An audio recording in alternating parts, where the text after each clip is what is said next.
Usa ka pagtuo, usa ka tingog, usa ka katawhan.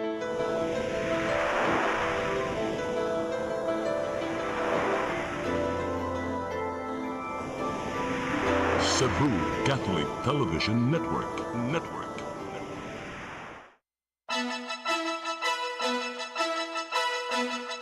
Uluhan sa mga balita sa Sayri 47. Ikalima nga State of the Nation Address ni Presidente Bongbong Marcos Jr.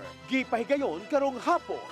Task Force aron mapalapdan ang pagpamakuna batok sa sakit nga tipdas. Giumon. Lisensya sa driver nga nakabangga sa usa ka traffic enforcer at tubangan sa Cebu Provincial Capital. Kansilado na. Bata nga natuog sa ikaduhang andanan na laki pagkasunog sa ilang balay sa Kampo 4, Dakbayan sa Talisay.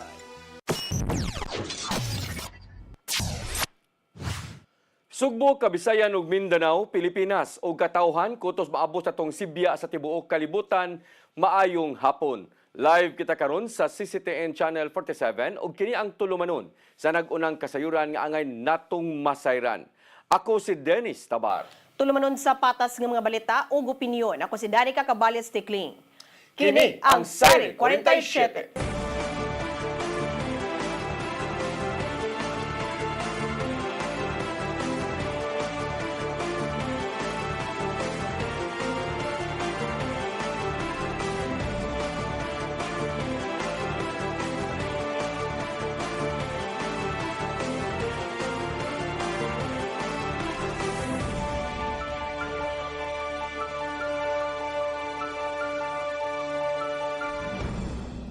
Ug karon sa kumpletong detalye sa atong mga balita, nakahigayon sa pag-report si Presidente Ferdinand Bongbong Marcos Jr. sa iyang ikalimang nga State of the Nation Address kung nasuna ning bag-uhay lang. Gisugdan kini sa nahimong subsub nga investigasyon sa flood control scandal, lakip sa pasakaan o patong-patong nga kaso si kanhi House Speaker Martin Romualdez. Dungan sa pasalig nga magpabilin ang hustisya ngadto sa mga apektado sa maong anomalosong proyekto. Lakip sa iyang report, mao ang 3 bilyones pesos nga gibubong pundo ngadto sa mga apektadong linog ug baha sa Kabisayan ug Mindanao. Naninguha usab si Marcos Jr. nga ipatuman ang tax relief gikan sa pagminos sa corporate income tax sa gagmayng patigayon hangtod na sa amnesty alang sa mga walay bayad-bayad sa buhis. Apil usab sa iyang report mo ang pagbukas na sa Cebu Bus Rapid Transit o guban pang mga dagkong road projects sa nasod. Gihimug-atan usab ni Presidente Marcos Jr. nga i-amend ang IPERA law o wagtangon ang systems laws nga makuha-kuhaan ang bayranan sa kuryente gikan sa mga konsumidor. Isip panapos, naninguha si Marcos Jr. nga mahuman ang tanan nga mga nasugdan niyang nahabiling duha ka tuig. Lahat ng kailangan gawin ay ginawa natin upang matuntun ang punot dulo. Mayroon ng mga unang nakasuhan at nakulong, mga kontratista, matataas na opisyal, pati na mga mambabatas. At dumating na tayo sa punto na ayon sa Ombudsman ay malapit na ang paghain ng patong-patong na kaso laban sa dating speaker. Masakit man sa akin ito, ngunit kailangan nating gawin ang tama. Hindi ako pangulo ng aking pamilya. Hindi ako pangulo ng aking kaibigan.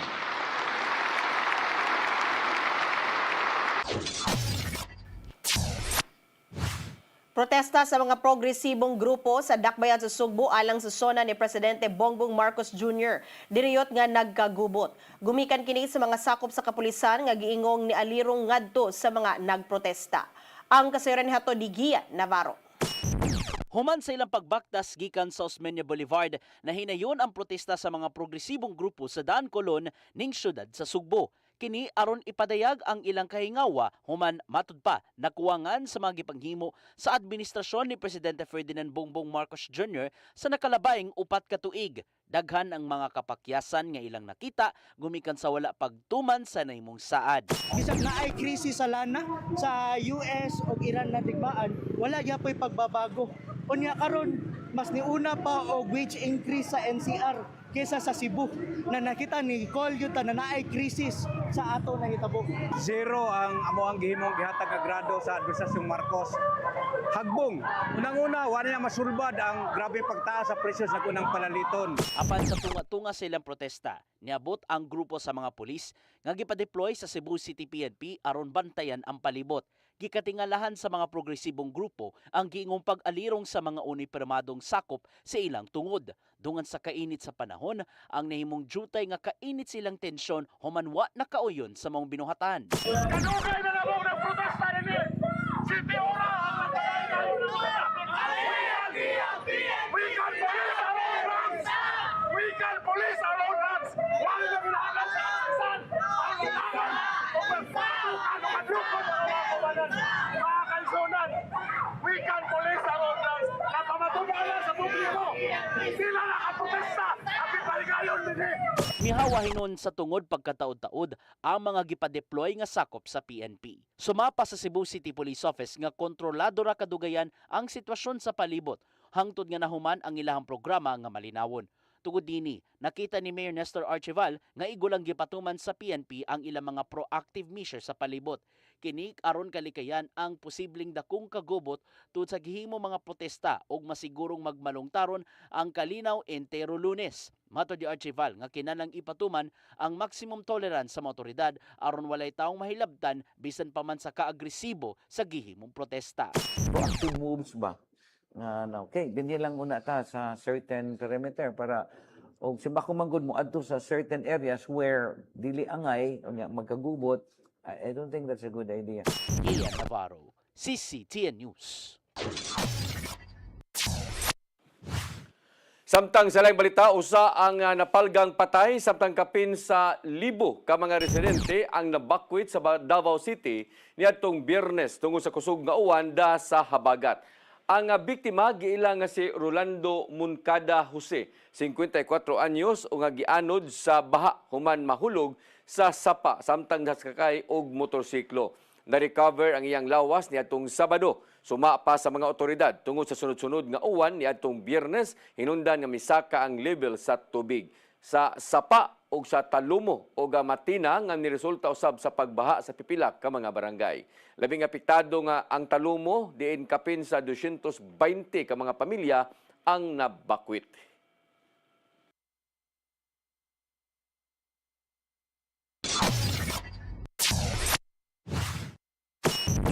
Musunod, lisensya sa driver nga nakabangga sa usa ka traffic enforcer at tubangan sa Cebu Provincial Capitol. Kansilado na. Kana og daghan pang mga balita sa pagbalik sa Sayri 47.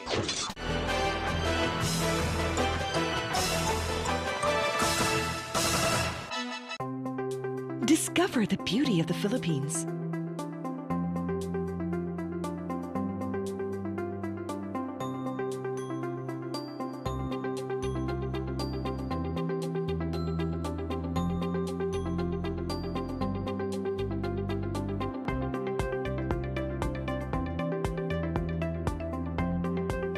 With Philippine Airlines, the country's flag carrier.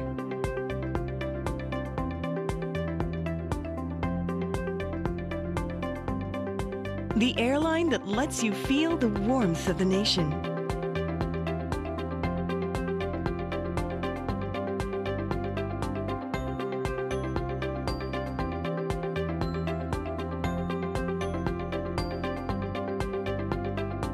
Mabuhay!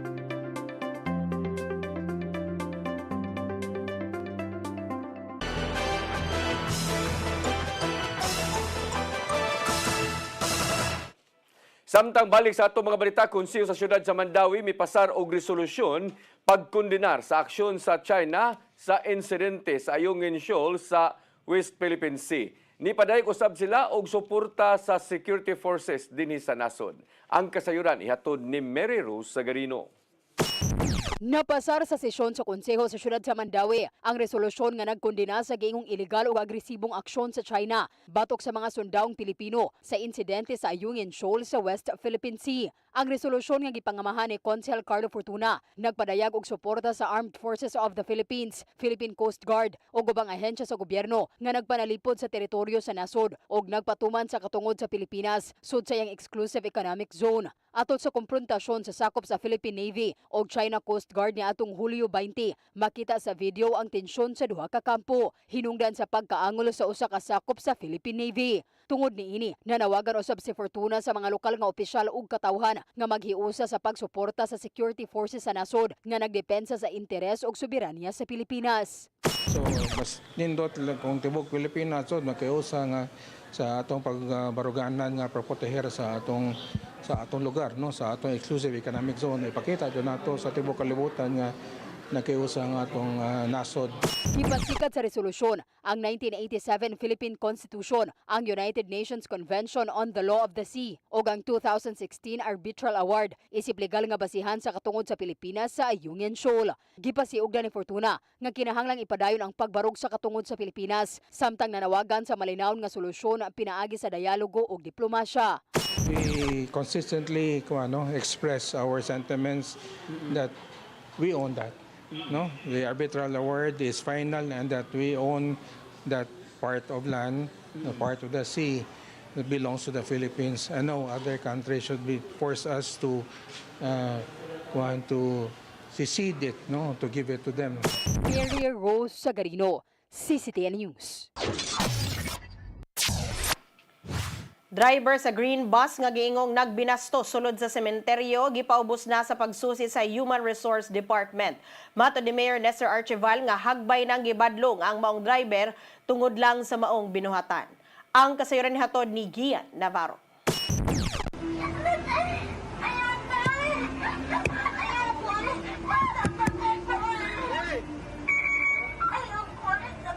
Gitun-an na sa Human Resource and Development Office sa Cebu City Government ang mamahimong dangatan sa driver sa green bus nga giingong nagbinasto sulod sa sementeryo. Nihimo na og investigasyon ang Department of General Services human niabot ngadto kang Mayor Nestor Archival ang sumbong gikan sa usa ka content creator may labot ang maong binuhatan. Matod ni Mayor Nestor Archival nga ang HRDO maoy mag-igo kung tangtangon ba siyang trabaho ang moong bus driver. Padayon hinon ang gihimong findings sa HRDO may tungod sa salaod nga gibuhat base sa gihuptang report gikan sa DGS. Kinahanglan atong tangtangon, then we are going to terminate that guy. Para dili na magpadayon ug naa man gani mga tawo naghuna-huna nga maghimo og mga kanang bitawng mga butang nga dili angay, then ato na silang pagatangtangon. Gitatang usab ni Archival nga dili di ay required nga magbutang og reverse tone sa matag bus aron pagpahibalo nga moatras na kini ngadto siyang tungod. Sumapa niya nga 5 ka mga green buses ang gibutangan sa maong matang sa silbato. Apan usa lang ka green bus ang adunay reverse tone nga adunay malaway nga tingog. Pero kato siyang usa, mao gito iyang gituyo. In fact, gibadlong na diay siya sa uban niyang mga kauban na dili ni maayo. Pero nagpadayon ng gyud sa iyang gihimo. In fact, kung naa sa simbahan, naa sa sementeryo, iyan ang gihimo. Hinuon gipasalamatan sa mayor ang nanawagan sa mong reklamo. Maong nakahimo dayon og tukmang lakang ang dakbayan aron dili masubli sa uban ang maong binuhatan. Gian Navarro, CCTN News. Samtang sa laing balita, kanselado na ang lisensya sa driver nga nakabangga sa usa ka traffic enforcers atubangan sa Cebu Provincial Capital sa dakbayan sa Sugbo. Matod sa Land Transportation Office kon LTO7 nga sad-an ang maong driver gumikan sa kalapasan sa Land Transportation and Traffic Code. Klaro hinuon sa CCTV footage nga gibangga sa driver ang enforcer nga nagmando sa trapiko sa may Iscario Avenue ug midiretso kini sa pagmaniho. Aprobado usab ni Assistant Secretary Marcos lakan nilaw ang revocation sa maong driver's license. Pinasubay kini sa gihuptang ebidensya ilabi na ang CCTV footage ingon man ang uban pang mga dokumento atol sa gihimo nga investigasyon. May pahinumdom ang LTO7 sa tanan nga adunay dakong tulubagon ang pagbaton og driver's license nga mao ang pagtuman sa tanang mga lagda sa trapiko.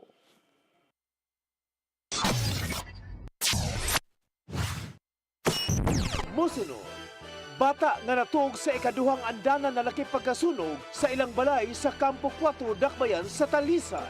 Kana og daghan pang mga balita sa pagbalik sa Sayri 47.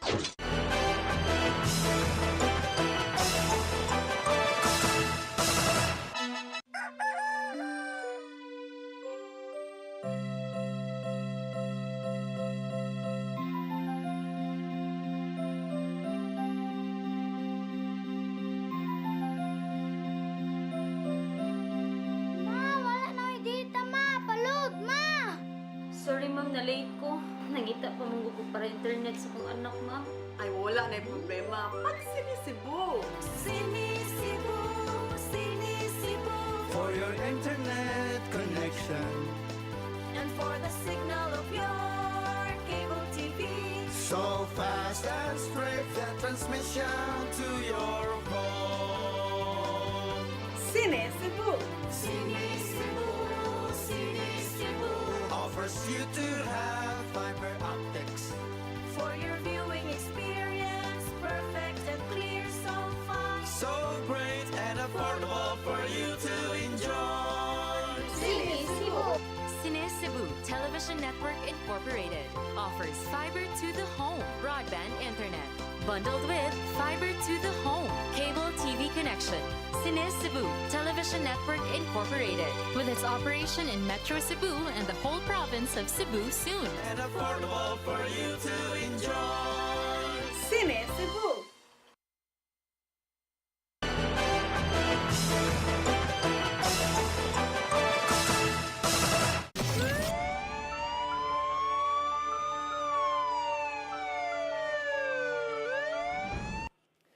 Balik sa ato mga balita, bata nga natulog sa kaduhang andana na paso ang tibuok lawas patay human masunog ang ilang panimay sa Campo 4 siyudad sa Talisay nitong Sabado sa hapon. Gituoan nga ang nag-overheat nga electric fan nga gikimpit-kimpit ang hinungdan sa sunog. Ang kasayuran ihatod ni Arnold Bustamante. Nakabsan gyud sa kinabuhi ang 4 anyos nga batang babae samtang naangol usab ang 7 anyos nini nga uyuan human na mapaso ang tibok lawas sa sa pagkasunog sa ilang panimay sa Puruklubi, Sitio Kaulong, Barangay Campo 4, bukirang dapit sa sudad sa Talisay alas 4:49 sa hapon nitong Sabado. Ang nakalas nga biktima gila nga si Adiri Burlasa nga nakaangkon og mga paso sa naong ug tibok lawas nini samtang ang iyang uyuan nga naangol mao si Timothy Burlasa nga nakaangkon usab og paso sa tuong kamot nga naa sa tambalanan. Unang nadawat sa kabumberohan sa sudad sa Talisay ang sunog alas 4:49 sa hapon ug sunod sa 12 minutos hingpit kini nga napaong usa ka dos andanas nga balay ang nasunog ang gipanagyan ni Chofilo Burlasa. Sa investigasyon sa Talisay City Fire Station nasayran nga ang duha ka mga bata nga naa sa sulod sa kwarto atol sa pag-ulbo sa kayo. Gingong natulog ang 4 anyos samtang ang uyuan nga 7 anyos nagduwa matud pa kini cellphone. Nabantayan na lang sa 7 anyos nga dako na ang kayo nga tungod ani miyambak sa bintana nga biniyaan ang 4 anyos nga natulog. Samtang ang inahan sa bata nga nasa ubos nga misuway pagsaka sa ikaduhang andana aron kuhaon unta ang bata apan wala ni makaabli sa pultahan kay gingong nakalak. Dito na sila miagi sa bintana ug sa ilang pagsulod nakaangko nagpaso sa tibok lawas ang biktima. Gidali nila pagdala sa tambalanan na biktima apan gibawian gyud kini sa iyang kinabuhi. Paday naghihimong investigasyon sa kamumbiruhan sa Dakbayan sa Talisay kung unsa gyud ang hinungdan sa sunog apan usa silang gitan-aw nga gingong pag-overheat sa usa ka electric fan nga kimpit-kimpit. Arnold Bustamante, CCTV News. Naog daw ang tulo ka mga balay human giigo sa dakong sunog ning Lunes sa buntag sa St. Jude Acres, Barangay Bulacau, Dakbayan sa Sugbo. Gidawat sa kabumberohan ang alarma pasado alas 9 sa buntag. Gumikan sa kakusog sa kayo, gisaka kini ngadto sa second alarm aron makaresponde ang ubang fire units. Napaong hinuon ang dakong sunog sa oras nga alas 9:46 sa buntag. Moabot sa 16 ka mga individual ang apektado sa maong insidente.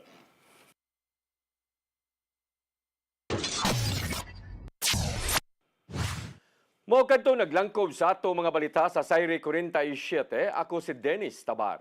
Ako si Danica Cabales Tekling, hangtod ugma sa inyong paboritong tulumanon. Sayre Sayre 47.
I am the God